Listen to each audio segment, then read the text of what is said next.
Hello viewers, welcome to my botanical place. আশা করি আপনারা সবাই ভালো আছেন, আমিও ভালো আছি। এই যে দেখুন, জুলাই মাস, ড্রাগন গাছের আপডেট। এখনও পাকা ফল আছে, এই যে পাকা ফল আছে, তারপরে কিছু ফুল ফুটে গেছে, আবার আজকে ফুটবে, আজকে 4টে ফুল ফুটবে।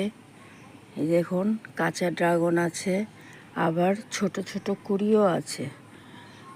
ড্রাগন অক্টোবর মাস পর্যন্ত ফুল দিয়ে যায়।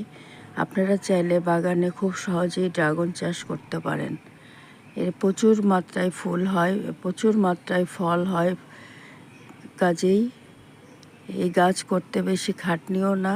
কাজেই আপনারা ছাদ বাগানে খুব সহজেই ড্রাগন চাষ করতে পারেন। এই যে দেখুন, আমি পাইপ দিয়ে বানিয়ে, মানে ঝুলানোর বানিয়ে ঝুলিয়ে দিয়েছি।